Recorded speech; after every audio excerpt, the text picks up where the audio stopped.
En la clase de hoy vamos a estudiar qué es lo que sucede cuando tenemos ahora un átomo que aún consideramos aislado, no interactuante con sus vecinos, en presencia de un campo magnético. Vamos a, digamos, omitir el efecto del entorno que habíamos desarrollado en la clase anterior, sí, momentáneamente, para ahora estudiar exclusivamente qué es lo que sucede cuando yo tengo justamente un átomo magnético, en principio. Vamos a ver eso de qué depende.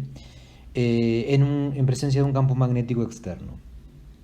Lo que tenemos ahí es la expresión de hamiltoniano que describe, yo diría el más básico, que describe a un átomo aislado justamente en presencia de de un campo magnético, perdón. Ese hamiltoniano, fíjense que consta de tres términos a grandes rasgos. El primer término es el término que han venido trabajando a lo largo del curso, sí, es un término puramente, digamos, por decirlo, no magnético, es decir, tiene en cuenta únicamente la parte cinética, o la energía cinética y potencial que tienen esos electrones. Y básicamente lo que vamos a agregar en presencia de un campo magnético es dos términos adicionales a ese hamiltoniano. En el primer caso es el término que justamente afecta a átomos que tienen un momento magnético justamente neto y podrían considerarse átomos magnéticos. Eh, lo vamos a desarrollar más adelante.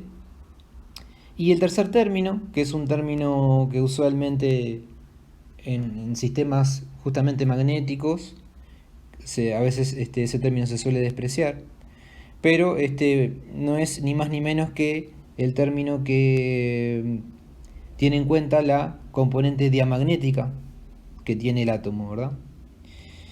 Ese tercer término que está ahí, caracterizado por el cuadrado del producto vectorial del campo magnético externo y el radio eh, que tiene cada electrón, digamos, es justamente el término asociado al diamagnetismo. ¿Sí? Es el primero que vamos de alguna manera ver su desarrollo o ver justamente cuál es el origen de la respuesta diamagnética. Antes que eso vamos a definir algo que se conoce como la susceptibilidad magnética, ¿verdad?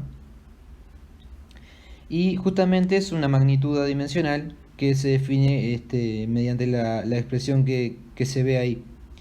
Sería la magnetización, va a ser igual justamente a esa susceptibilidad magnética por el campo magnético externo, ¿sí? Recordando que es ese campo externo H, a su vez multiplicado por mu sub 0, obtenemos la expresión de campo magnético B, como conocemos del curso de Física 102, por ejemplo. Sí, entonces, a partir de ahora lo que vamos a hacer es simplemente desarrollar los términos magnéticos de ese hamiltoniano, justamente. Y en realidad vamos a ver justamente cuál es la respuesta magnética en cada caso. Vamos a comenzar a estudiar el caso del tercer término, que es el término más débil, pero que no por débil es menos importante, porque básicamente va a estar ni más ni menos que presente en todos los sistemas en los cuales tengamos al menos un electrón orbitando y tengamos justamente variación de campo magnético. ¿Sí? El diamagnetismo justamente es una de las formas de ver su origen o de describirlo, es a partir de la inducción que hay de un momento magnético justamente que se opone al campo magnético externo. En ausencia de este campo, no va a existir un momento magnético neto de los átomos, por eso decimos que no son magnéticos, digamos, podríamos decirlo así. Básicamente esto es característico de sistemas con electrones apareados, ¿verdad? Eh, eh, Básicamente cuando tenemos un electrón desapareado, eso va a generar un momento magnético neto, ¿sí? Y ahí vamos a estar en presencia de lo que conocemos como paramagnetismo, que desarrollaremos más adelante. Básicamente, si desarrollamos a partir justamente del principio de inducción electromagnética, lo vamos a hacer ahora, o ley de Faraday, justamente podemos desarrollar el origen de la expresión para la susceptibilidad diamagnética, que es la que aparece recuadrada en verde aquí. Para ese caso, lo que vamos a estar considerando, simplemente aclararlo, son corrimientos de primer orden y átomos que tienen simetría esférica, ¿sí? A continuación, entonces, vamos a desarrollar justamente cómo podemos obtener esa expresión para la susceptibilidad diamagnética.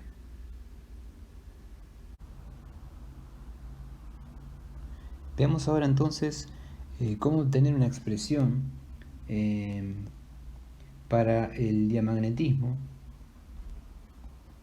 en particular para la susceptibilidad diamagnética, ¿sí? Una opción es desarrollar a partir del hamiltoniano que vimos en la transparencia anterior, y de ahí justamente llegar a la expresión de la susceptibilidad diamagnética. Nosotros vamos a tomar un camino diferente, simplemente porque a partir de ese hamiltoniano debemos definir previamente algunos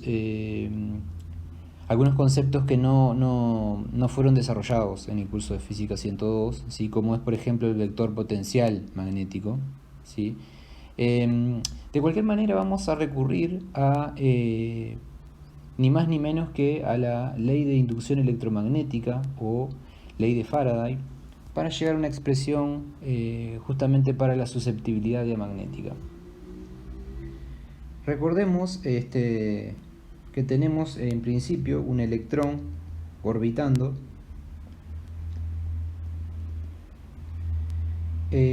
moviéndose a una cierta velocidad v a un radio r, ¿sí?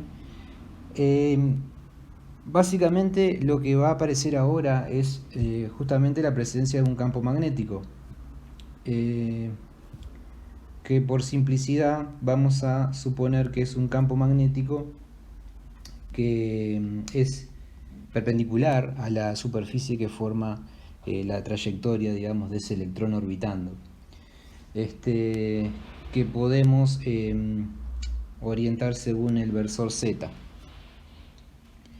Bien, entonces vamos a ver qué es lo que sucede cuando ese campo magnético en realidad es una función del tiempo, es decir, vamos a estudiar qué le pasa a aquella órbita de Bohr que vimos al inicio de la clase anterior, cuando ahora se prende un campo magnético, ¿sí? Progresivamente empieza a aumentar ese campo magnético VDT en el tiempo. Bien, como ustedes saben, lo que va a suceder ahí es básicamente que se va a inducir una FEM o un campo eléctrico asociado sobre esa carga que está orbitando, ¿verdad? Básicamente porque vamos a tener una variación en el flujo de campo magnético, ¿sí? Recordando la ley de Faraday, tenemos que esa FEM inducida, ¿sí?, es menos la derivada de ese flujo de campo magnético en el tiempo. ¿Por qué vamos a tener un cambio en el flujo de campo magnético?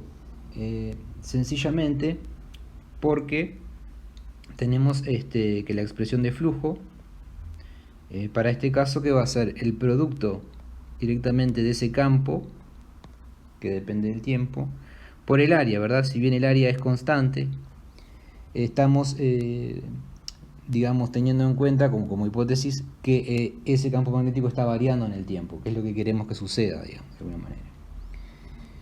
Bien, entonces si esa función campo magnético varía en el tiempo, va a variar el flujo también. Con eso se induce una FEM, entonces, que decíamos podemos calcular a partir de la ley de Faraday como justamente menos la derivada de ese flujo en el tiempo, ¿verdad? Aquí tenemos que el área es constante en el tiempo, con lo cual directamente nos va a quedar la derivada de ese campo magnético en el tiempo. Bien, y esto lo podemos podemos expresar la ley de Faraday en su forma más expandida, y podemos justamente asociar a esa FEM inducida un campo eléctrico inducido, ¿verdad? Que aplicando entonces la ley de Faraday completa, esa FEM va a ser igual a la integral en una curva cerrada del producto escalar del campo eléctrico justamente inducido integrado en toda la curva, ¿verdad? Esa curva cerrada. Fíjense que aquí la curva cerrada es justamente la trayectoria de ese electrón, la órbita de ese electrón, ¿verdad? Con lo cual, tenemos que esto simplemente va a pasar a ser el producto del módulo de ese campo eléctrico por la curva, que es 2πr justamente. Bien. Bien, una vez que tenemos el campo eléctrico, entonces, podemos ahora, digamos, recordar que ese campo eléctrico, cuando lo multiplicamos por la carga, vamos a tener justamente la fuerza eléctrica asociada a ese, justamente a ese electrón, en este caso, ¿verdad? Bien, entonces podemos obtener fácilmente una expresión para esa fuerza, que va a ser la siguiente, ¿verdad? Despejando el módulo del campo eléctrico de esta expresión, nos va a quedar que esto va a ser menos pi r cuadrado por la derivada de campo en el tiempo sobre 2πr, ¿verdad? Con lo cual aquí se nos va el pi, se nos va un r, y nos queda la expresión, sería menos e por menos r sobre 2 por la derivada del campo magnético en el tiempo. Bien, aquí ahora simplemente lo que podemos hacer es llevarnos el signo negativo y nos queda la expresión para la fuerza. A partir de esta expresión para la fuerza eléctrica, podemos recordar que esa fuerza eléctrica tiene asociado un torque, ¿sí?, que no va a ser otra cosa que justamente la variación de la cantidad de movimiento angular en el tiempo. Y ese torque va a ser el producto vectorial del brazo por justamente la fuerza, ¿verdad? Fíjense que el brazo de esa fuerza es justamente el radio R, ¿sí? Entonces sería R cruz F. Y fíjense que la fuerza es en todo momento perpendicular a ese brazo R, con lo cual aquí simplemente nos queda el producto de los módulos de R y de la fuerza. Con esto llegamos a una expresión. Aquí vale aclarar que estamos teniendo un versor Z, ¿verdad? Para ese torque. Simplemente. Llegamos entonces a una expresión para ese torque dada por simplemente multiplicar la carga por, digamos, la fuerza, perdón, el módulo de fuerza por R, que sería esta expresión que tenemos aquí. Y a partir de ahora podemos relacionar justamente ¿qué cosas? La variación del campo magnético con la variación de la cantidad de movimiento angular, justamente. Entonces fíjense que ahora a partir de esa ecuación que está aquí, podemos multiplicar por el diferencial tiempo a ambos lados de esa ecuación. Y nos vamos a quedar con la siguiente expresión. Vamos a tener por un lado esta ecuación que está aquí. Sería diferencial B, simplemente escribiendo los módulos, por el diferencial L. Y eso lo debemos integrar, ¿sí? A ambos lados de la ecuación. El campo magnético lo vamos a integrar desde un B sub 0 a un B de t. Y la cantidad de movimiento angular también, ¿verdad? Desde una cantidad de momento angular inicial hasta una cantidad de movimiento angular L genérica. Fíjense que al hacer la integral justamente nos queda L menos L0, que podemos definir simplemente como una variación de cantidad de movimiento angular, delta L. Sí, por otro lado, al integrar el otro lado de la ecuación, nos va a quedar que vamos a integrar, bueno, que esto, ¿verdad?, es una constante para el campo magnético, y ese campo magnético integrado nos va a quedar una siguiente expresión. Fíjense que aquí podemos asumir de que el campo inicial es 0, para de alguna manera tener en cuenta eso que decíamos, que el campo magnético se prende en esta situación. Queremos ver justamente cuál es el efecto de eso. Entonces nos queda una expresión un poco más sencilla, que es la siguiente. Bien, con esta expresión, básicamente lo que estamos teniendo en cuenta es que hay una variación en la cantidad de movimiento angular que de alguna manera es proporcional a ese campo magnético.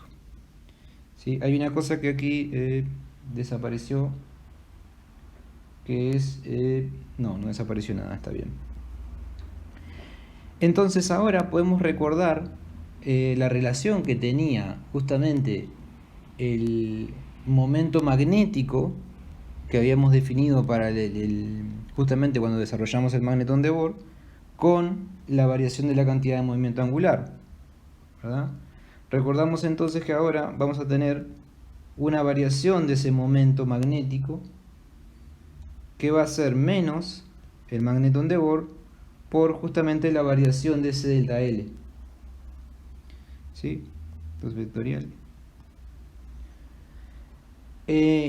Y sustituyendo por la expresión que acabamos de calcular, recordando además de que el magnetón de Bohr lo habíamos definido como el cociente entre la carga del electrón en valor absoluto sobre 2 veces la masa de ese electrón, y sustituyendo por el valor de delta L que acabamos de calcular, ¿sí? Vamos a ponerle signo vectorial aquí,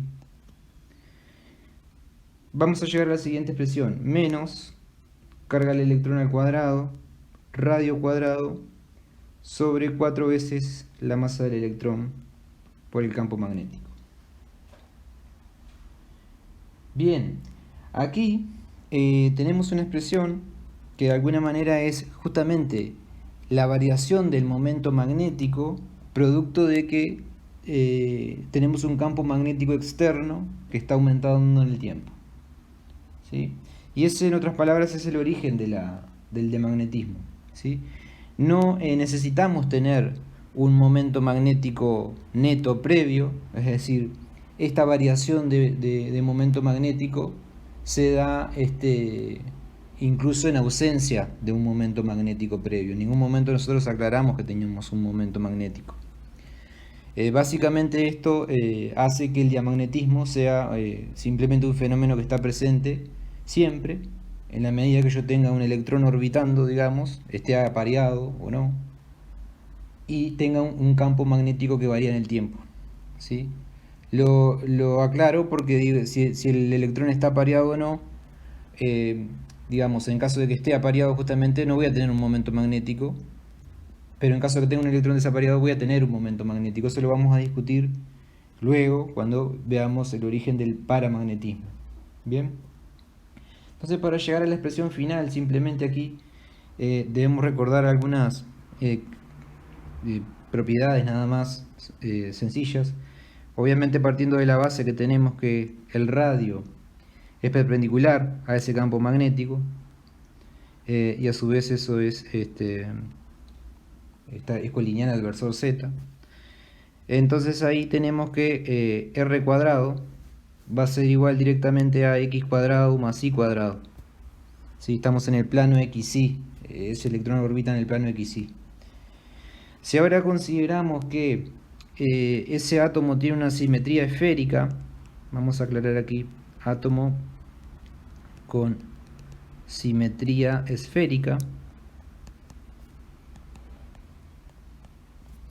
Ahí lo que se cumple es que la suma, o mejor dicho, que cada uno de los ejes x, y z cuadrado son iguales entre ellos y van a ser 1/3 del valor medio del radio cuadrado. ¿Sí? Con lo cual, r cuadrado, que habíamos dicho que es igual a x cuadrado más y cuadrado, ahora simplemente lo podemos sustituir por el valor de radio medio cuadrado, que es el que realmente lleva a la expresión del diamagnetismo. Y eso va a ser simplemente entonces la suma, que será 2/3 del radio cuadrado medio. ¿Sí? Suponiendo simetría esférica, obviamente.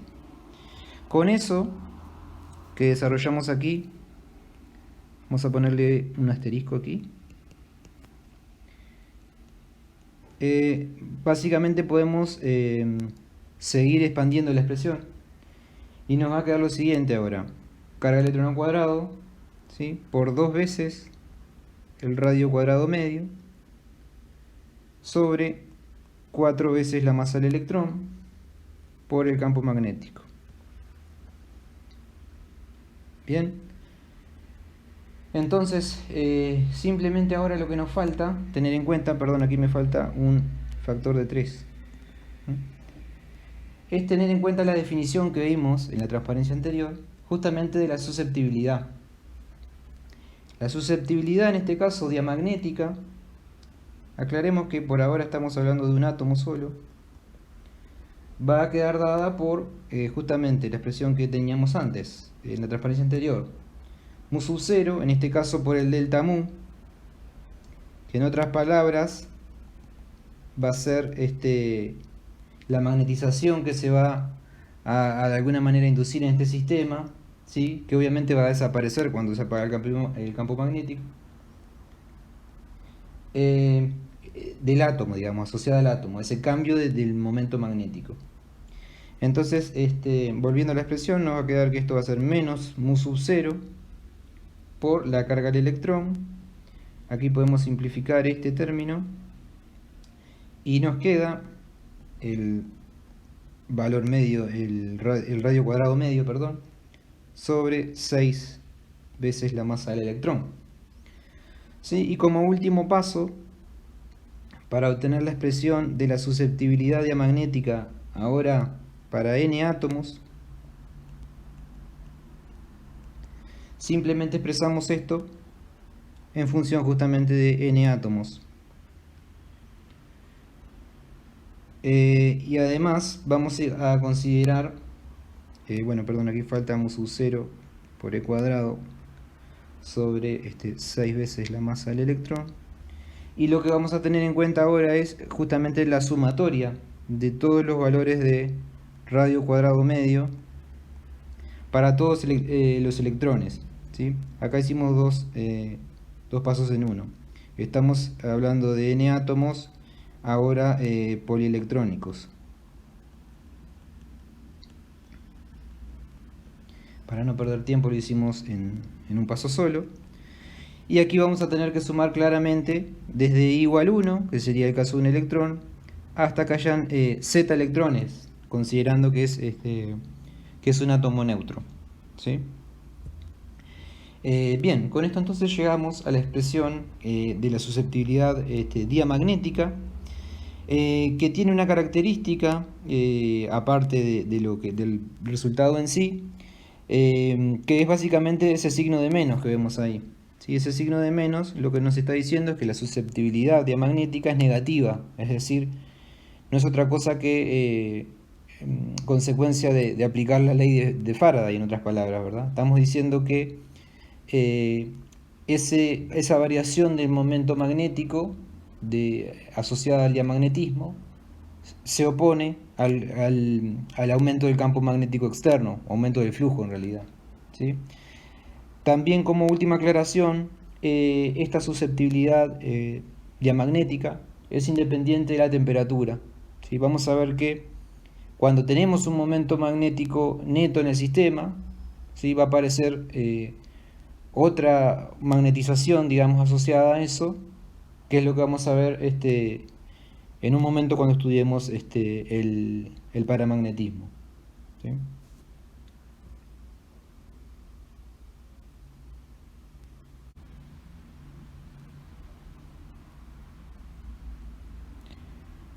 Bien, estudiemos ahora el caso del paramagnetismo. Este fenómeno se asocia a una susceptibilidad positiva, en este caso, en presencia de nuevamente un campo magnético externo, en donde el momento magnético asociado al átomo aislado se alinea paralelamente al mismo. No obstante, los momentos magnéticos van a pasar a apuntar en diferentes direcciones cuando se remueve ese campo magnético, en la medida que esos átomos sean realmente aislados y no tengan una energía de interacción con algún par que de alguna manera mantenga ese momento magnético alineado al campo, ¿sí? Ese sería el caso ya de átomos interactuantes, típicamente interacciones ferromagnéticas, las veremos en la próxima clase. En este caso, el momento magnético vuelve a randomizarse, digámoslo así, cuando el campo magnético externo se apaga, ¿sí? Pero cuando se prende, hay un momento magnético asociado ya al átomo aislado que de alguna manera se alinea, digamos, o en presencia de ese campo magnético externo.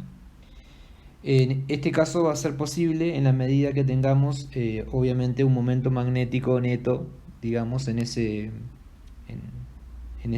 un átomo aislado, digamos, si bien está orientado al azar, digamos en ausencia de campo magnético, hay un momento magnético neto que claramente está asociado a típicamente a electrones desapareados, ¿verdad? Que tienen justamente esas características. En realidad, cuando tenemos un momento magnético en un átomo y estamos en presencia de un campo magnético externo, la dinámica por la cual el momento magnético de alguna manera, entre comillas, se alinea a ese campo magnético externo, tiene lugar siguiendo algunas particularidades, digámoslo así. Básicamente, aquí se muestra justamente representado el momento magnético asociado a un átomo y se representa verticalmente el campo magnético externo H. ¿Sí? Básicamente, la variación que va a tener ese vector de momento magnético en el tiempo va a estar asociada a el torque que siente, digamos, de alguna manera ese momento magnético en el campo magnético externo. Aquí lo que se presenta es la ecuación de Landau, Lifshitz y Hilbert, que básicamente lo que describe es justamente un fenómeno que se denomina precesión del momento magnético, que es justamente en presencia del campo externo. Lo que se ve ahí es que justamente la derivada de ese, o el cambio en ese momento magnético, en el tiempo, de alguna manera es igual a, en este caso se tienen en cuenta dos diferentes tipos de torque, digámoslo así. Un primer torque, representado con la letra T, que no es otra cosa que el producto vectorial entre ese momento magnético del átomo y el campo magnético externo H. ¿Sí? Ese es el primer término que tenemos desarrollado, que están multiplicados por lo que se llama la relación giromagnética. ¿Sí? Este parámetro, si no lo desarrollamos previamente, digamos, pero mantiene una relación estrecha con el magnetón de Bohr, que es justamente lo que hemos desarrollado previamente. Justamente la relación giromagnética para un electrón aislado es efectivamente el factor G electrónico, digamos, de spin, ese factor G igual a 2, justamente multiplicado por el momento, perdón, por el magnetón de Bohr. Em, Bien, a su vez, ese primer término, ese primer torque, digamos, eh, también lo que define es la frecuencia de justamente de esa precesión, que se conoce como frecuencia del Larmor. ¿Ah? Y esa frecuencia del Larmor es justamente el producto entre la relación giromagnética y el campo magnético externo, ni más ni menos. Bien, como se observa también en este dibujo, tenemos un segundo vector o un segundo torque, llamémoslo así, que es asociado a lo que se llama el damping. ¿Sí?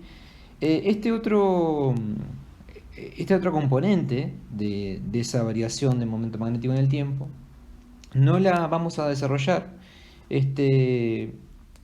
Básicamente es ese otro parámetro o básicamente ese otro componente va a ser ahora perpendicular también a es decir, surge del producto vectorial entre el momento magnético y el producto vectorial del momento magnético por el campo externo, que es justamente ese torque inicial T.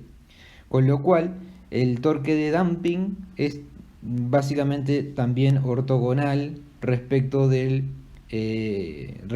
momento magnético mu y el torque T. ¿Sí? Y de hecho con un signo de menos.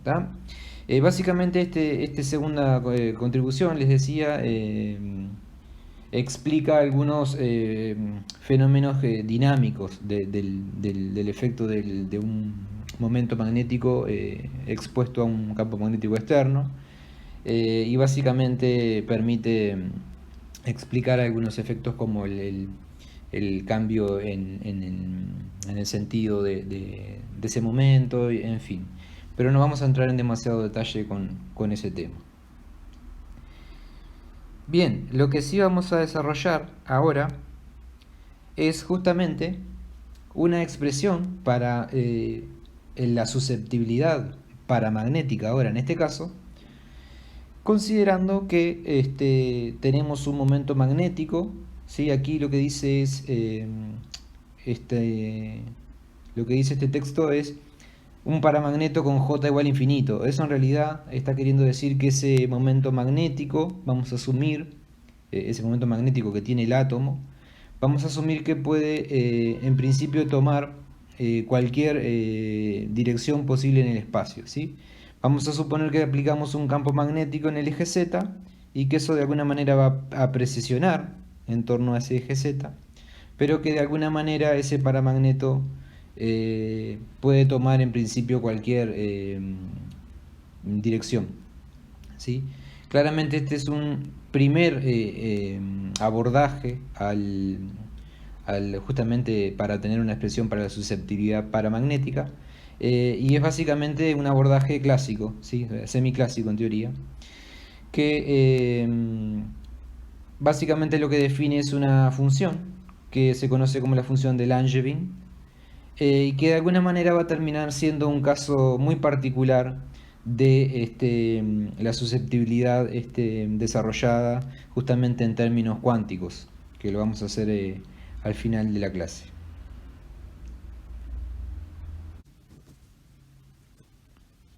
Bien, veamos una primera aproximación al paramagnetismo mediante un enfoque semiclásico en el cual vamos a estar asumiendo que J no está cuantizado, ¿sí? En otras palabras, lo que queremos decir con esto es que, digamos, ese momento magnético que tiene el átomo aislado, en presencia del campo magnético externo, digamos, puede tomar cualquier orientación, digamos, todas las orientaciones son posibles, digamos, no tiene ninguna orientación no permitida por motivos cuánticos, digamos. Por eso hablamos de un enfoque o de una aproximación semiclásica. Bien, entonces Comencemos justamente dibujando lo que sería nuestro versor Z, a donde va a estar aplicado nuestro campo magnético externo. Y bueno, después lo que vamos a hacer simplemente es colocar a un cierto ángulo θ genérico nuestro, nuestro vector de momento magnético, ¿sí? Recordemos que ahora vamos a estudiar el caso en el cual este átomo aislado contiene algún electrón desapareado, con lo cual tiene un momento magnético, digamos, neto ese átomo, que puede tomar cualquier orientación, y cuando se expone a un campo magnético, este momento magnético va a precesar en torno justamente a ese campo magnético. Bien, lo que vamos a calcular en particular es la componente en el eje Z de ese momento magnético, ¿sí? Más precisamente el valor medio de ese vector, que vamos a escribirlo aquí. ¿Sí? Bueno, obviamente aquí por cuestiones geométricas, si este ángulo es θ,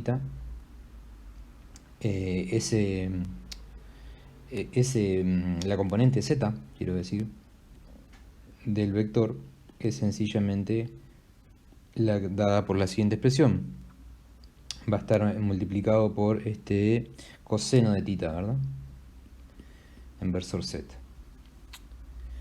Bien, esto vamos a moverlo un poquito para abajo, porque me quedó muy arriba. ¿Sí? Bien. Y bueno, y ahora vamos a tener en cuenta que justamente ese momento magnético que está precesando alrededor de ese campo magnético tiene una energía asociada, ¿sí?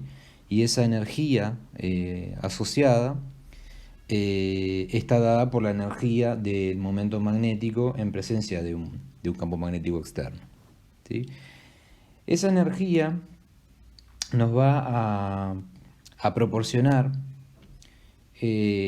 un factor estadístico, ¿sí? Que lo vieron desarrollado en las clases justamente de mecánica estadística, que va a tener en cuenta la energía que tiene justamente ese momento magnético presente en el campo magnético, ¿sí? Y ese factor es el factor de Boltzmann. Básicamente ese factor de Boltzmann queda dado por la exponencial de menos la energía asociada, que en este caso simplemente va a ser, pongamos aquí, el producto escalar, ¿verdad?, del momento por el campo magnético. En este caso la componente z directamente nos queda esta expresión con signo de menos sobre la constante de Boltzmann por la temperatura.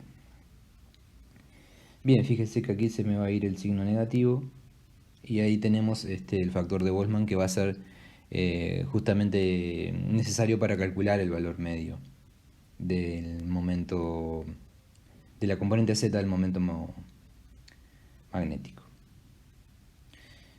Entonces, además, nosotros vamos a tener en cuenta que este átomo entonces está precesando en una zona particular del espacio, ¿sí? Que vamos a tratar de dibujar aquí, ¿sí? Esto va de alguna manera a precesar en torno a esa circunferencia y le vamos a asociar un pequeño espesor, con lo que vamos a decir entonces que nuestro momento magnético va a estar precesando, en torno a un ángulo θ y un ángulo θ más diferencial θ, que vamos a tener en cuenta con el espesor, digamos, de eso. Esto que está aquí va a ser un diferencial θ. Bien, entonces digamos que esta sería la zona en la cual ese momento magnético estaría precesando. Y lo que vamos a tener que adicionar para calcular el valor medio de esta expresión es justamente un factor geométrico que tenga en cuenta este detalle, ¿verdad? Fíjense que ese factor geométrico de alguna manera me está diciendo que el momento está precesando, digamos, en torno a... Vamos a completar la esfera aquí. En torno a esa posición, pero como decíamos que el momento magnético puede tomar cualquier orientación del espacio, digamos que el total de posibilidades que tiene es justamente cualquier posición dentro de ese cascarón esférico, ¿verdad? Con lo cual, la expresión de ese factor geométrico, simplemente uno puede, si quiere, relacionarlo con el área, pero en realidad es un factor adimensional. Quizá para que quede más fácil de verlo, lo vamos a asociar a un área. Recordemos que ese diferencial, superficie, llamémosle así, donde está precesando, vamos a hacer aquí el doble para que se vea aún mejor.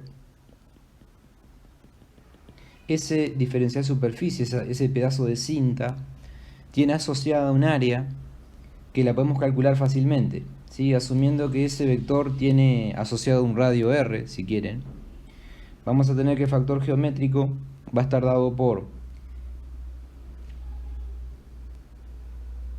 justamente el producto de 2pi por lo que sería la componente r por seno de tita. ¿Sí? Fíjense que esta componente que está aquí va a ser r por seno de tita. Así que sería el radio, en otras palabras, de esa cinta que de alguna manera me dice dónde está precesando el momento. Esa sería, perdón, la circunferencia, ¿verdad? Tenemos que multiplicarlo ahora por el arco, que viene dado por r de tita, ¿verdad? Que ese es el de tita que justamente le asignamos. Todo esto sobre lo que sería el cascarón total de esa esfera, que viene dado simplemente por el área total que tiene esa esfera. Fíjense que aquí tenemos justamente que esto termina siendo un parámetro adimensional, efectivamente, y también se va el pi, ¿verdad? Nos queda simplemente una expresión que es 1/2 por seno de tita diferencial tita. ¿Sí? Entonces, con estos dos factores estadísticos, ahora vamos a pasar a calcular el valor medio del campo magnético. Perdón, del momento magnético proyectado en el eje Z. El valor medio, entonces, como tenemos un sistema continuo, podemos simplemente expresarlo mediante una integral, que justamente va a tener, obviamente, nuestro valor del momento proyectado al eje Z, que viene dado por mu por coseno de tita, como habíamos visto, sí, multiplicado por, digamos, los factores estadísticos. Primeramente el factor de Boltzmann, me va a quedar este término, coseno de tita, perdón, sobre kbt, y después tenemos en cuenta el factor geométrico, que viene dado por 1/2 por seno de tita diferencial tita. ¿Ah? Todo esto sobre la integral, digamos, que tiene en cuenta únicamente los factores. Y aquí nos queda 1/2 por seno de tita diferencial tita. Fíjense que vamos a integrar esto, obviamente en la variable tita, que no es otra cosa que entre en realidad 0, que sería el ángulo colineal al eje Z, ¿sí? Vamos a integrarlo entre 0 y pi. ¿sí? Para no contar dos veces la espira, ¿verdad? Entonces vamos a integrar entre 0 y pi para tener la expresión completa. Bien, con esto, ahora lo que podemos hacer para resolver esas integrales, de ese cociente en realidad, podemos hacer un cambio de variable que podemos definir de la siguiente manera. Podemos definir que una variable x simplemente sea igual a coseno de tita, dado que tengo un seno de tita diferencial tita ahí, ¿sí? Esto me va a hacer aparecer un diferencial x que en realidad es un menos seno de tita diferencial tita, ¿sí? Ahí ya tengo un cambio de variable prolijo.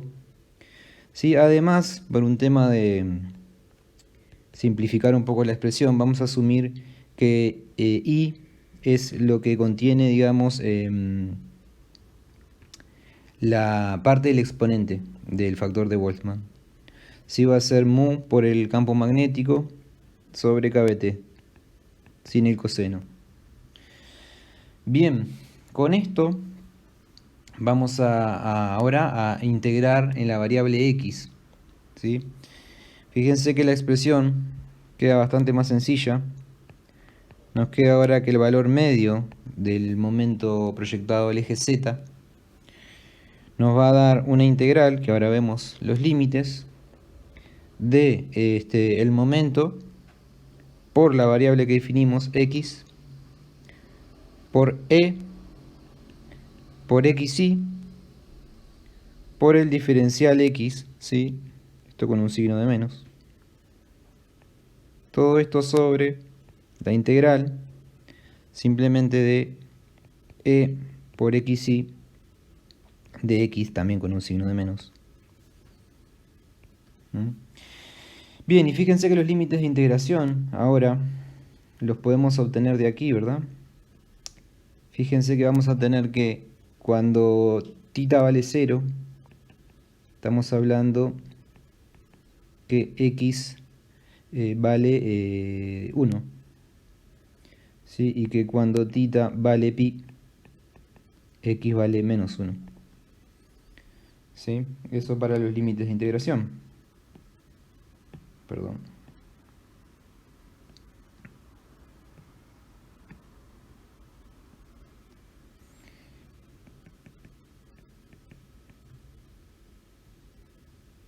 Entonces, sustituyendo, vamos a integrar esto entre 1 y menos 1, y aquí lo mismo, entre 1 y menos 1. Fíjense que ahí podemos hacer desaparecer los signos de menos, simplemente cambiando los límites, por ejemplo, o va a dar lo mismo. Quedamos con la siguiente expresión, que es más sencilla.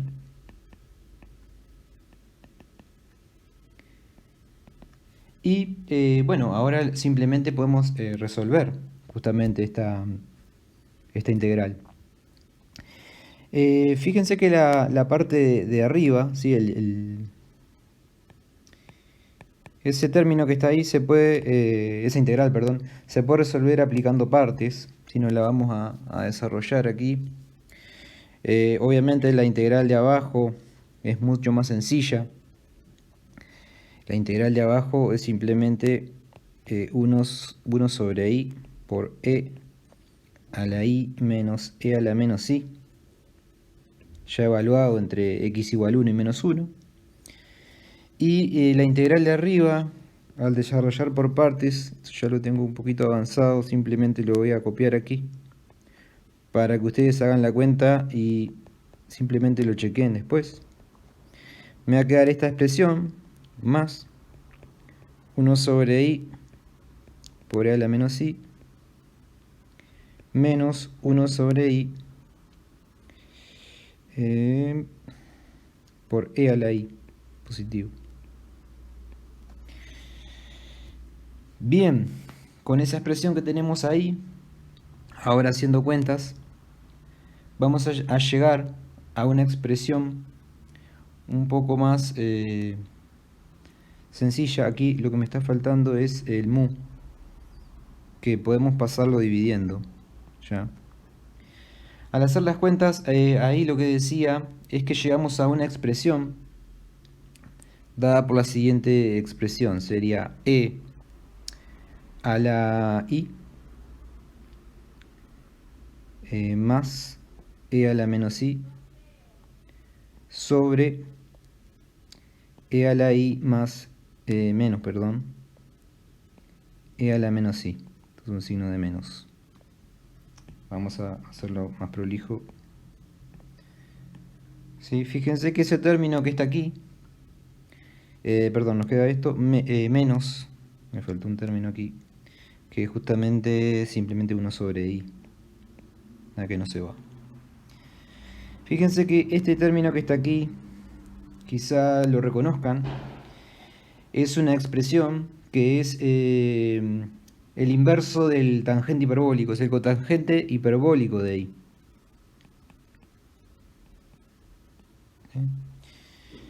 Y justamente a esta expresión, incluso ya dividida por el momento mu, se denomina justamente como la función de Langevin. Vamos a ser evaluada en i. ¿Sí? Vamos a nombrarla aquí. Vamos a sustituir i por lo que habíamos definido, ¿verdad? Que es el momento por el campo sobre la constante de Boltzmann en el tiempo. ¿Sí? Eso vamos a llamarlo entonces función de Langevin.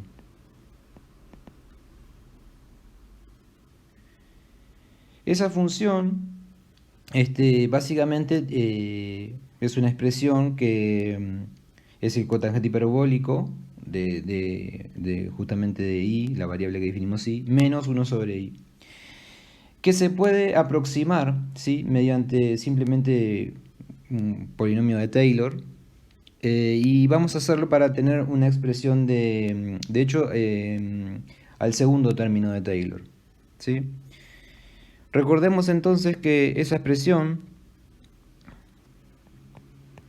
reescribámosla aquí, va a ser igual entonces a el cotangente hiperbólico del término, obviamente de la variable en cuestión, menos sería kbt sobre muy, que es 1 sobre i. ¿Ah?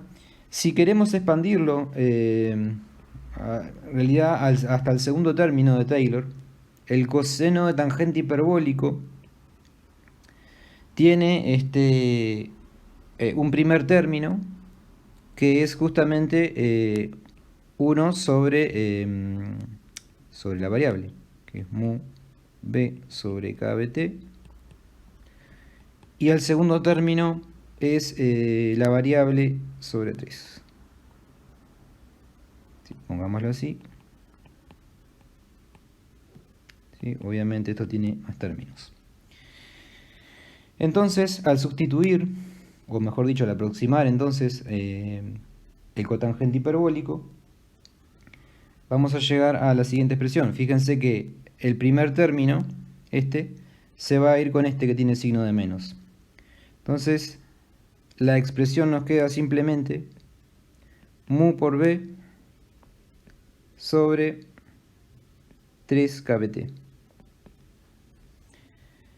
Esa sería la aproximación entonces de la función de Langevin a un segundo término de Taylor. Y con esto volvemos a la expresión que teníamos del momento magnético proyectado al eje Z. ¿Sí? Fíjense que ahora, si quieren, podemos ya pasar el momento magnético, el módulo del momento magnético total para el otro lado de la ecuación. Perdón. Y nos queda mu cuadrado por b sobre 3 kbt. Bien, con esta expresión, entonces ahora podemos pasar un siguiente paso, que sería, en otras palabras, digamos, el valor medio del del momento proyectado al eje Z va a ser las de la magnetización que va a tener ese átomo solito, ¿sí? Entonces podemos calcular la susceptibilidad paramagnética ahora para un átomo, para un paramagneto, para un átomo, digamos, solamente. Con la expresión que venimos utilizando, ¿verdad? Va a ser mu sub 0 por mu cuadrado por B sobre 3kBT. ¿Sí? La susceptibilidad, perdón, ya no incluye el campo magnético, ¿verdad? Porque se divide justamente por ese campo magnético. Entonces, simplemente para tener una expresión ahora de la susceptibilidad paramagnética total, expandiéndolo a n átomos, o como en el caso de susceptibilidad diamagnética lo hicimos por unidad de volumen, lo mismo. Entonces nos va a quedar multiplicado esta expresión por n, nada más. ¿Sí? Con esto tenemos una primera aproximación a la susceptibilidad paramagnética, ¿sí? Recuerden que lo que hicimos fue simplemente un abordaje semiclásico. Eso básicamente implica que nuestro momento magnético no está cuantizado, es decir, no puede tomar cualquier orientación, pero no deja de ser un caso particular de la función general o de la expresión general que va a tener la susceptibilidad cuando hagamos el abordaje cuántico, ¿sí? Que lo vamos a hacer a continuación. Así que con esto, ahora vamos a ver cuál sería el enfoque, digamos, posta para describir la susceptibilidad paramagnética en un átomo.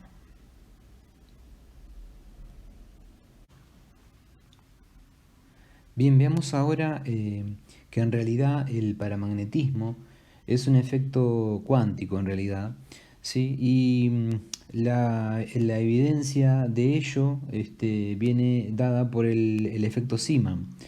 El efecto Zeeman en realidad obviamente surge de la interacción entre el momento magnético, que tiene un átomo aislado en principio, por la mera presencia de un campo magnético externo, ¿sí? Básicamente aquí lo que se ve es el espectro de emisión para átomos de sodio y lo que se observa, que es básicamente el desdoblamiento de los estados de los átomos de sodio con el campo aplicado, ¿sí?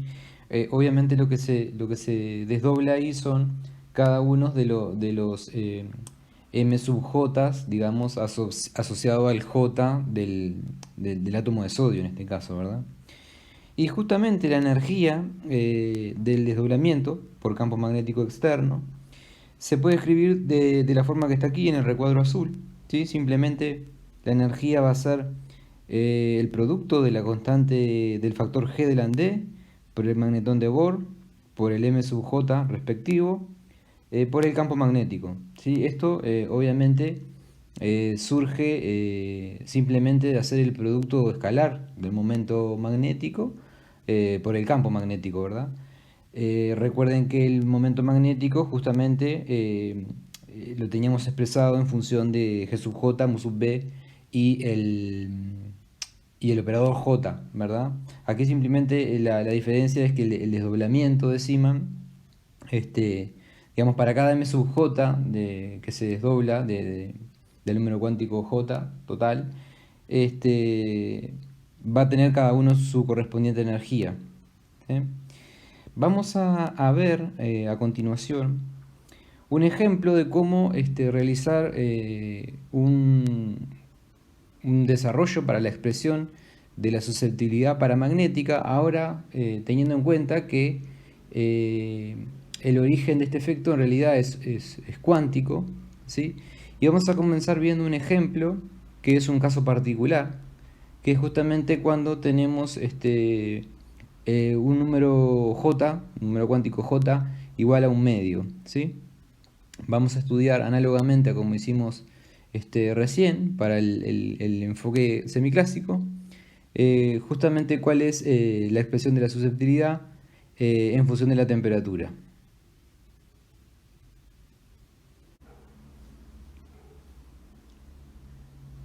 Bien, veamos entonces cómo obtenemos una expresión para la susceptibilidad paramagnética, para el caso particular de tener un número cuántico J igual a un medio, ¿sí?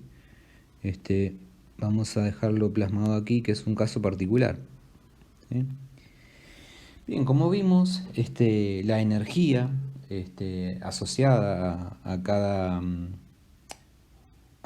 m sub j que se va a desdoblar, podemos dibujar de vuelta aquí el gráfico de energía en función del campo magnético, digamos, solamente vamos a tener dos campos, cero y prendido y apagado, digamos, por decirlo de alguna forma. Fíjense que aquí vamos a tener dos estados degenerados.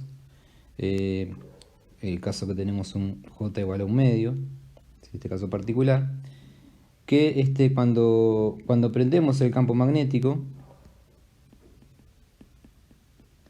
se van a desdoblar, ¿sí? Entonces lo que sabemos es que cada energía, digamos que cada m sub j va a tener una energía diferente. Obviamente vamos a tener 2 m sub j, ¿verdad? Más y menos un medio.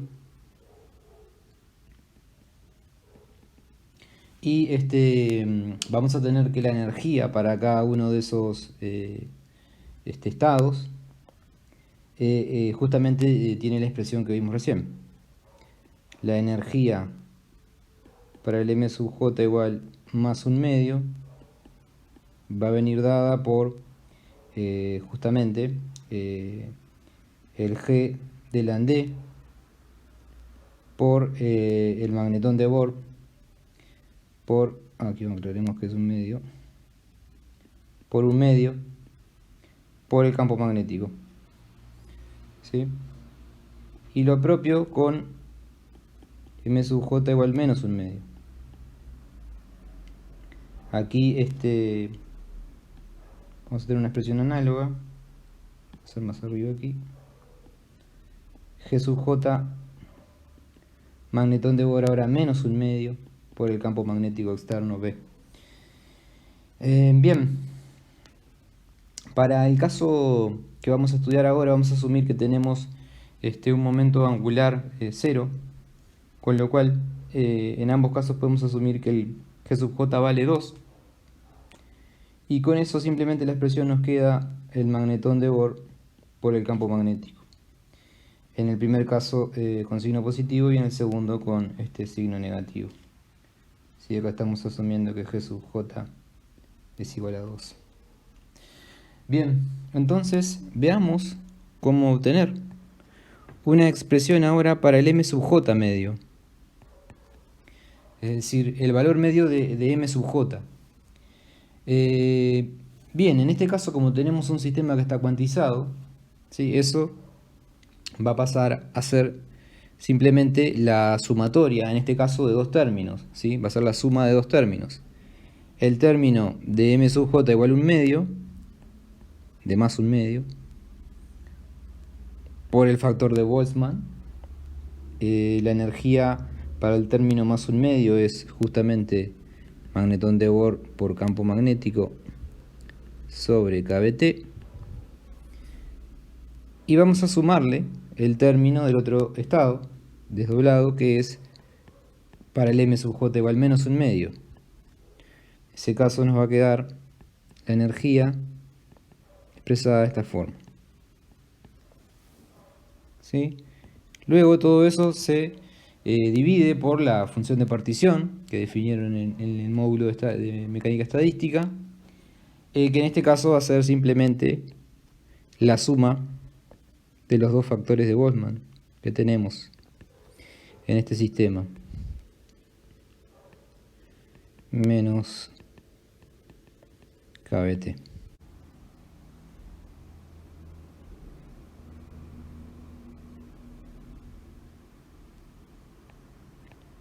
Si sacamos factor común, un medio, nos queda la siguiente expresión, kBt menos E magnetón de Bohr, campo magnético, KBT. Y en el denominador nos queda la suma. Campo magnético, KBT, más E, magnetón de Bohr, campo magnético, KBT. Fíjense que esa expresión que está ahí, ¿sí?, no es otra cosa que la tangente hiperbólica, ¿sí?, aquí va un menos y aquí también. La tangente hiperbólico de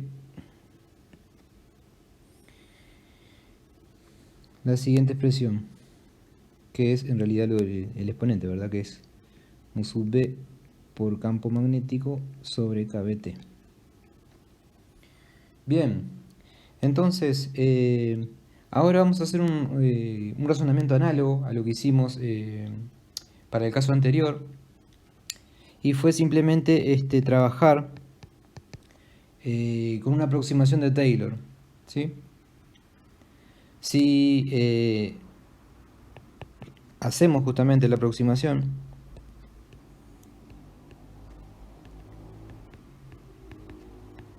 la tangente hiperbólica se puede aproximar. Sí, fíjense que la tangente hiperbólica es seno hiperbólico sobre coseno hiperbólico, con lo cual el primer término ya directamente es la variable que está dentro de la tangente. En este caso va a ser el magnetón de Bohr por campo sobre KBT, ¿sí? Y ahora lo que hacemos es simplemente reescribir, ¿verdad? Lo que sería ahora en realidad estamos trabajando con M sub J, y en el caso anterior trabajamos directamente con el momento magnético, ¿sí? En este caso, esa magnetización que va a tener este átomo va a ser justamente el valor medio del momento magnético para este átomo, para un átomo solo, ¿sí?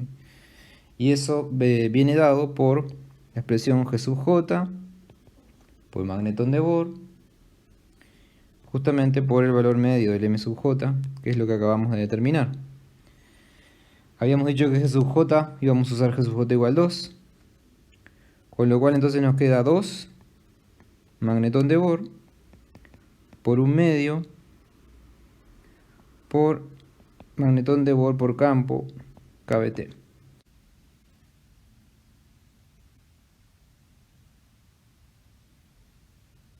Cuando pasamos ahora a la expresión de la susceptibilidad paramagnética, para el caso de un átomo aislado, aplicando la definición, vamos a tener esta expresión, con lo cual ahora nuestra expresión va a quedar dada por mu sub 0, magnetón de Bohr al cuadrado,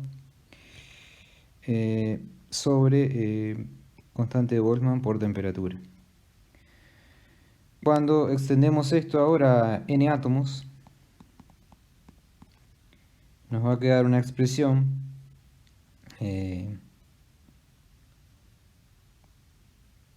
multiplicada por justamente esos n átomos.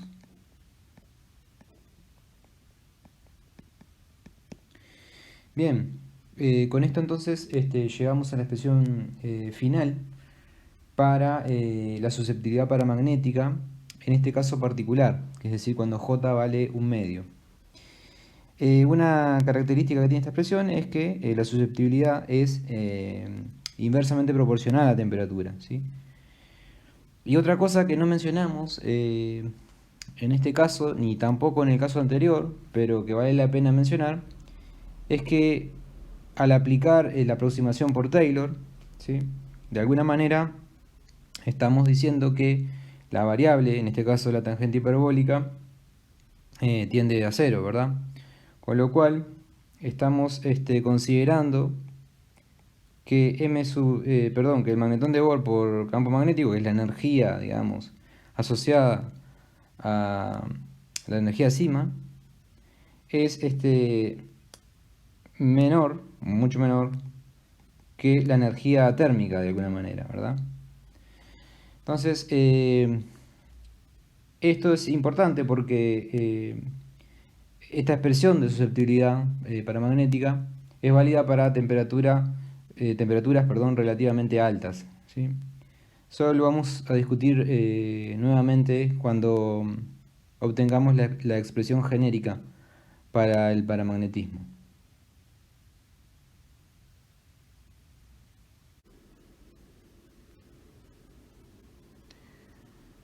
Bien, veamos ahora entonces finalmente una expresión genérica que describa el paramagnetismo mediante un abordaje cuántico, pero que ahora sea válido para cualquier valor del número cuántico J, ¿sí? Es decir, vamos a ir desde el caso particular que acabamos de ver, de J un medio, hasta J infinito, ¿sí?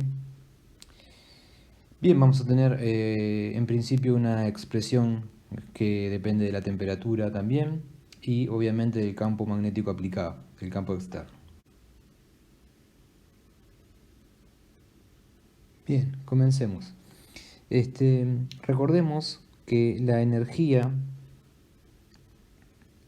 asociada a, de vuelta, en un momento magnético, en presencia de un campo externo, la desarrollamos en el caso anterior, recordémosla, va a ser G sub J por el magnetón de Bohr, por el correspondiente M sub J, por el campo magnético, ¿sí?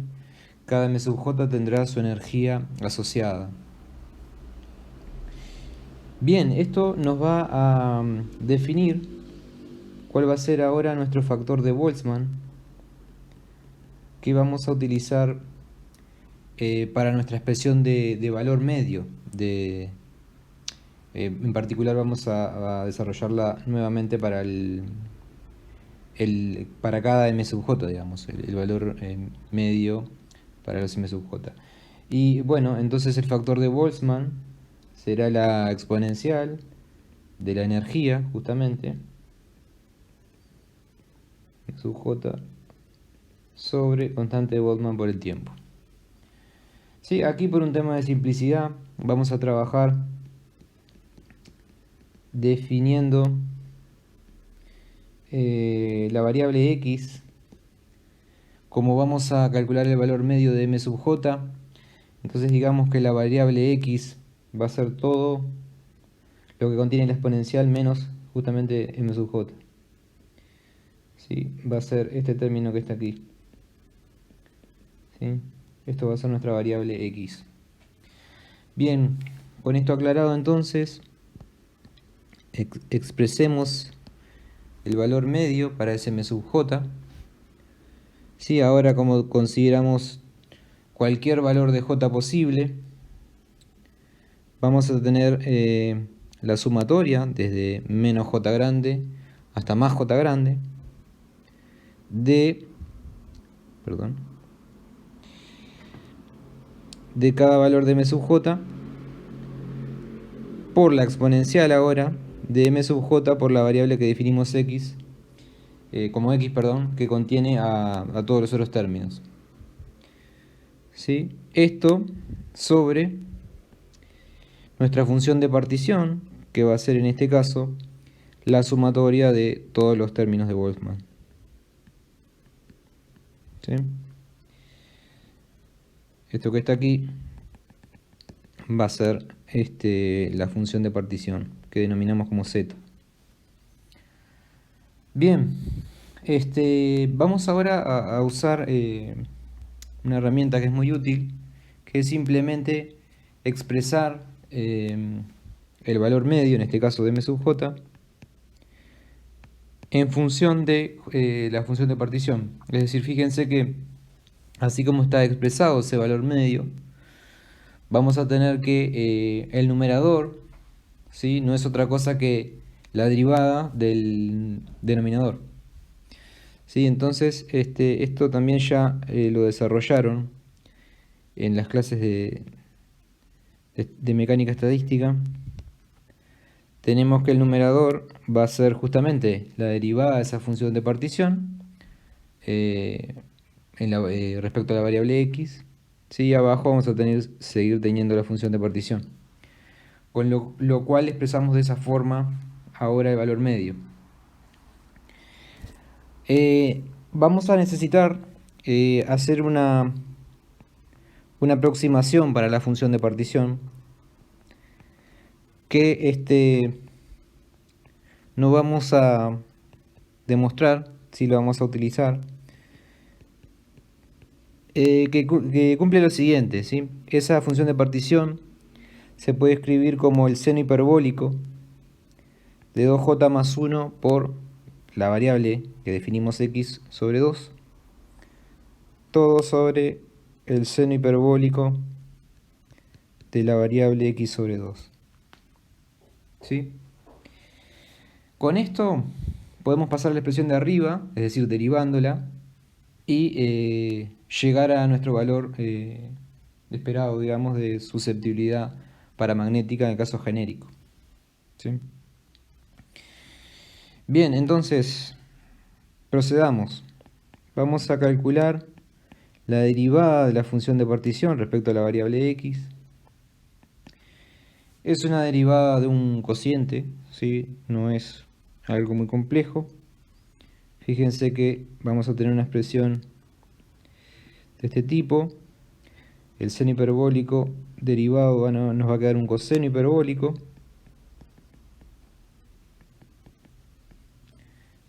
Todo esto va a estar multiplicado por seno hiperbólico de x sobre 2. Todo esto menos la derivada del denominador ahora, que es un medio por coseno hiperbólico de x sobre 2 por el seno hiperbólico, es el numerador, ¿verdad? De 2j más 1 por x sobre 2. Todo esto sobre el denominador al cuadrado. Bien, entonces ahora volvamos a nuestra expresión de m sub j. Tenemos entonces, bueno, 1 sobre z va a ser el inverso de la expresión que tenemos de z, obviamente. Nos quedaría algo que luce así.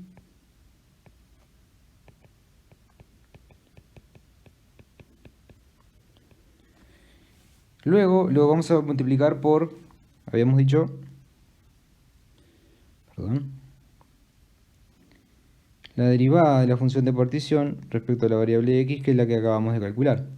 No vamos a reescribirla porque es muy larga, pero fíjense que al hacer la multiplicación de estos dos términos, nos va a quedar el primer término, fíjense que va a eliminar un cuadrado de abajo con este término que tenemos aquí. ¿Sí? Fíjense que nos va a quedar un primer término dado por la siguiente expresión, 2j más 1 sobre 2 por el coseno hiperbólico de 2j más 1 por x sobre 2. El otro seno, este que está aquí, se me va a ir con el otro seno que está abajo. Y esto me va a quedar simplemente por el denominador común que tenemos en la expresión, que es seno hiperbólico de 2j más 1 x sobre 2. ¿Ah? Fíjense que esto no es otra cosa, coseno hiperbólico sobre seno hiperbólico, es el cotangente hiperbólico que vimos hoy, obviamente de la variable en cuestión, que es esa que está ahí. Veamos qué sucede con el otro término. ¿Sí? Es menos un medio, ese es el factor común del término. Aquí nos va a quedar, bueno, fíjense que ahora lo que se va a ir para este segundo término va a ser el denominador justamente, con este término que está aquí. ¿Sí? Eso nos va a dar la siguiente expresión. Coseno hiperbólico de x sobre 2 sobre el seno hiperbólico de x sobre 2. Que es un término que sobrevive del denominador, ¿verdad? Fíjense que estaba al cuadrado y al multiplicarse por el otro término nos queda esa expresión. Y eso no es otra cosa que la cotangente hiperbólica de la variable x sobre 2.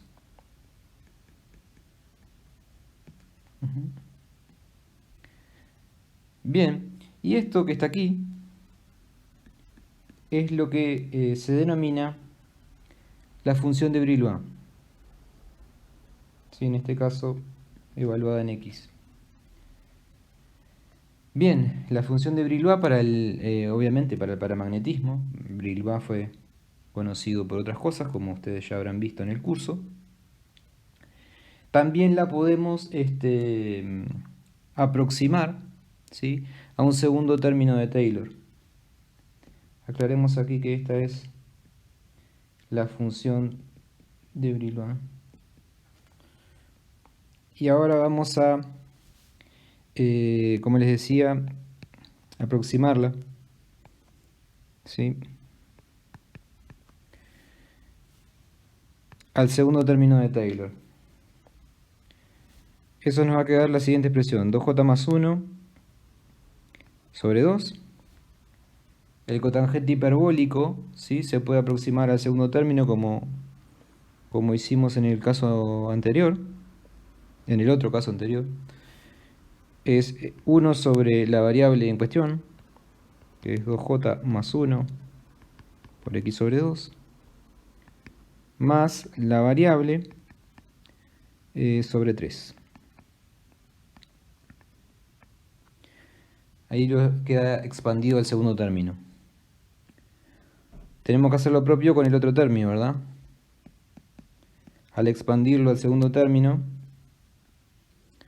nos va a quedar, 1 sobre x sobre 2 más x sobre 2 sobre 3. Fíjense que al hacer las cuentas aquí, nos va a quedar,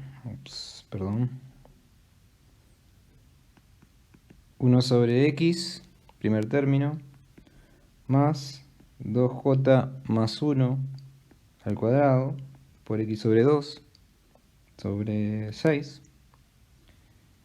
El próximo término nos queda menos 1 sobre x. Y el último término nos queda menos x sobre 2 sobre 6 también. Siguiendo con las cuentas aquí, hagamos una cuenta más. Nos queda, sacando factor común, fíjense que aquí se nos va 1 sobre x. Y ahora sí, sacando factor común, x sobre 2. X sobre 2 sobre 6 en realidad. Sería x sobre 12. Nos queda esta expresión, 2j más 1 cuadrado menos 1. 112. ¿Qué podemos desarrollar? Ese cuadrado binomio. Fíjense, nos va a quedar x sobre 12 por 4j cuadrado más 4j más 1 menos 1. Aquí se nos van de vuelta los unos. Y finalmente sacamos el 4 de factor común. Nos quedaría x sobre 3 por j, también de factor común, por j más 1. Bien, aproximando entonces el segundo término de Taylor, llegamos a esa expresión. Entonces, ahora hacemos el razonamiento análogo al que hicimos hoy. Vamos a expresar nuestra magnetización asociada, digamos, ya directamente a los n átomos, para no perder mucho tiempo con eso. Sería entonces n por el factor g delante, por el magnetón de Bohr, por el valor medio de m sub j. Y esto, al sustituir la expresión que obtuvimos recién, es decir, expandida al segundo término de Taylor, nos va a quedar lo siguiente. Esto estrictamente es la expresión de Brillouin evaluada en x, que aquí podemos aproximar entonces a n G de J mu sub B, y la expresión es X sobre 3 por J más 1. Bien, y ahora recordando que la susceptibilidad paramagnética, ya para los N átomos, se define como mu sub 0 por esa magnetización sobre el campo magnético. Fíjense que aquí al sustituir X, que era lo que habíamos definido, ahí lo tenemos, ahí arriba, va a ser mu sub 0 por N GJ mu B por J más 1, todo sobre 3, y esto por X, ¿sí? Fíjense que X era, GJ pasa a estar al cuadrado, magnetón de Bohr también al cuadrado, y va a aparecer el campo magnético, que se va con la expresión de abajo, y aquí nos queda la constante Boltzmann por el tiempo. ¿Sí? Si ustedes recuerdan, esta expresión luce similar a la expresión que vimos para el caso particular de J igual a 1/2. Fíjense que en ese caso, si sustituyen J igual a 1/2 aquí, con el factor G de la D, el G sub J igual a 2, obtienen exactamente la misma expresión. Chequenlo. Por otro lado, no olvidemos que en la primera clase habíamos definido el mu efectivo, quizás ya no lo recuerden, pero lo habíamos definido como justamente G de J por el factor G de la D, mejor dicho, ¿verdad? Tenía esta expresión. Esto era la raíz cuadrada. Fíjense que ahí lo que tenemos en otras palabras, vamos a hacer un paréntesis aquí. Es que ahora entonces la susceptibilidad para N átomos, sencillamente para tener una expresión más simple, nada más, va a ser ese mu efectivo cuadrado, ¿verdad? Sobre 3 constante Boltzmann por temperatura. Recordemos nuevamente que la expresión para la susceptibilidad paramagnética es inversamente proporcional a la temperatura, ¿sí? Y bueno, recordemos que al expandir, al aproximar al segundo término de Taylor, estamos suponiendo que nuestra variable X es de alguna manera pequeña, ¿verdad? Es decir, que estamos en condiciones en las cuales la energía de Zeeman pesa más que la energía térmica, ¿sí? En otras palabras, esta expresión va a ser válida de alguna manera para temperaturas relativamente altas. Por ahora aclaremos solo eso, porque en la clase siguiente vamos a ver qué es lo que pasa en algunas temperaturas en particular, cuando empezamos a tener interacciones entre los pares magnéticos. Con esto finalizamos la clase de hoy, y bueno, justamente la clase que viene vamos a ver ahora cómo empiezan a interaccionar los momentos magnéticos de átomos, de diferentes átomos.